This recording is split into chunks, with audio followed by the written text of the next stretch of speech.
Alors, qu'est-ce qu'une communauté? Qu'est-ce qu'une communauté? Communauté, c'est un groupe d'individus qui se rassemblent entre eux, enfin qui se rassemblent sur des idées communes, sur des sujets communs et sur des pratiques qu'ils souhaiteraient, disons, sur lesquelles ils souhaiteraient apporter davantage d'expérience, davantage d'expertise et surtout développer au sein de l'organisation, voire de leur entreprise, de manière à ce que du coup, toutes les problématiques et tous les questionnements que les uns et les autres puissent se poser puissent du coup se résoudre au travers des discussions que les uns et les autres mènent dans le cadre de ce groupe de personnes justement constituées pour créer cette communauté. Donc c'est ça le fondement de la communauté, c'est un groupe de personnes qui travaillent sur des sujets sur lesquels ils portent un intérêt commun et qui doivent apporter aux autres, alors que ce soit les autres membres de la communauté ou les autres en dehors de ces communautés, plus particulièrement l'organisation ou l'entreprise, de manière à ce que sur un cycle plutôt moyen-long terme, les problématiques que les uns et les autres rencontrent habituellement soient résolues ou en tout cas des réponses leur soient apportées.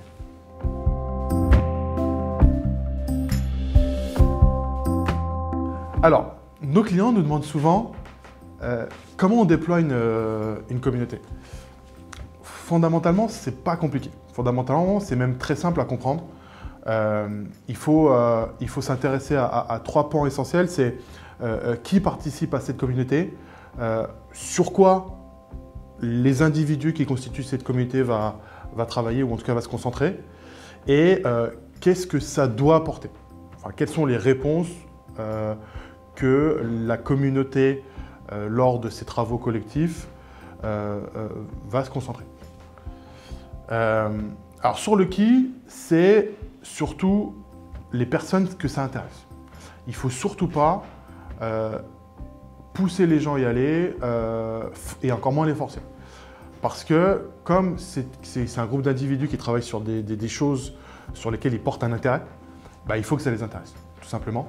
Et donc le manager qui pousse un de ses collaborateurs à participer à une communauté et qui n'en a pas forcément envie, c'est plutôt contre-productif. Donc c'est vraiment ceux qui ont envie et ceux qui ont une appétence minimum sur le sujet ou sur les sujets que porte la communauté. Le deuxième, c'est justement ces fameux sujets. C'est sur quoi va se concentrer la communauté. Plus particulièrement, c'est quels sont les grands pans ou les grandes thématiques sur lesquelles la communauté va travailler, en tout cas va réfléchir. Et ça, il faut quand même bien le définir en amont. Et enfin, c'est pour quel résultat. Je ne dis pas qu'une communauté doit être utile, doit forcément produire, être productive. Néanmoins, ça reste un outil organisationnel et comme tout élément dans une organisation, ça doit apporter quelque chose. D'accord ? Et nous, et moi plus particulièrement, je suis convaincu qu'une communauté doit se poser la question de son apport.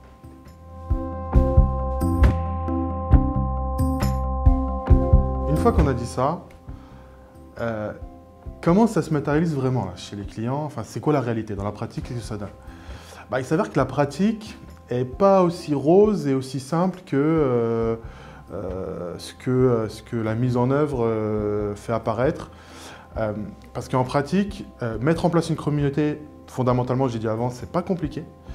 Le plus compliqué, c'est de la faire vivre. C'est vraiment de la faire vivre et on constate vraiment beaucoup, et c'est vraiment dommage, que lancer des communautés, il y a un certain élan qui s'opère. Après, ça s'essouffle vite. Ça s'essouffle vite et on a un désintérêt qui s'installe chez les collaborateurs et chez les individus qui constituent cette communauté. Et surtout, on commence à avoir aussi, côté organisation et côté management, des attentes qui se font un peu plus pressantes. Et du coup, ça dessert les communautés. Donc du coup, ce qu'on constate, et c'est les 2 gros points noirs de la gestion des communautés, c'est un manque du coup de poursuite dans l'élan qui a été installé, qui se manifeste par le fait que les individus contribuent de moins en moins et au final la communauté meurt, et aussi des managers qui se font plus regardants, voire un peu interventionnistes sur les communautés et du coup desserrent la communauté et au final on incite les individus à se désengager. Donc on a ces 2 grandes problématiques-là, et autour de ça, on a un point dur majeur qui est la gestion du temps. Comme je disais avant, les communautés reposent sur des personnes qui sont intéressées, motivées. et elles prennent sur leur temps. Elles prennent sur leur temps pour venir contribuer à cette communauté et venir apporter des réponses. Et donc il est essentiel que ça soit aussi pris en compte, considéré lorsqu'on met en œuvre et lorsqu'on travaille sur ces communautés. Et ça aussi, c'est pas forcément bien fait et on arrive effectivement à des gens qui par manque de temps, ne contribuent plus assez aux communautés. C'est bien dommage.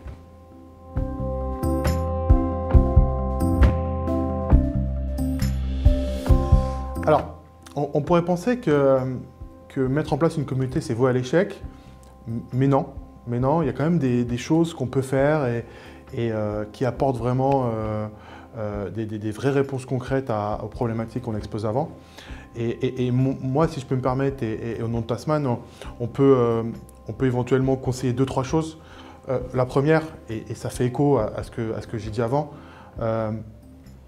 c'est la gestion du temps. C'est sanctuariser du temps, ou en tout cas faire en sorte que le collaborateur qui participe à une communauté, et surtout une communauté qui a du sens pour l'organisation, en tout cas qui est capable de résoudre et d'apporter des réponses à des problématiques fortes d'une organisation, on puisse sanctuariser du temps pour ses collaborateurs, ou en tout cas réorganiser ses activités et la manière dont il intervient dans le cadre de son organisation pour justement pouvoir apporter à cette communauté. Ça, c'est très très important. Et là, j'invite les managers et les directeurs à réfléchir à ça et à bien penser que c'est gagnant-gagnant de le faire pour le collaborateur, pour l'organisation et même pour le manager. Puisque, in fine, c'est possible que les réponses que la communauté pourrait apporter lui soient bénéfiques à lui aussi. Ça, c'est la première chose. La deuxième chose, c'est instaurer des règles de fonctionnement de la communauté. C'est de se dire comment on travaille entre nous, comment on se réunit, comment on structure un peu nos travaux et le résultat de nos travaux. Donc ça, c'est aussi important parce que ça fixe un cadre, même si j'aime pas le mot cadre, ça peut paraître contraignant, mais c'est pas vrai. Et il y a une chose que j'aime bien dans les règles, c'est de mettre le fait d'insuffler de l'activité, d'insuffler de l'animation. Et j'aime bien l'idée de community manager, c'est-à-dire quelqu'un qui est dans le collectif, qui est dans l'organisation de la communauté, qui est là justement pour motiver les gens, pour animer, pour rappeler un certain nombre de sujets qui ont été lancés et qui attendent des réponses, etc. Et enfin, le dernier truc qu'on peut éventuellement conseiller, c'est de se rassembler. C'est de se dire, on est un groupe de personnes et voyons-nous, rassemblons-nous, prenons un café ensemble, déjeunons ensemble aussi, ça marche bien, et parlons de nos sujets de façon un peu plus décontracte, comme si on parlait à un groupe d'amis, un groupe de copains avec qui on travaille.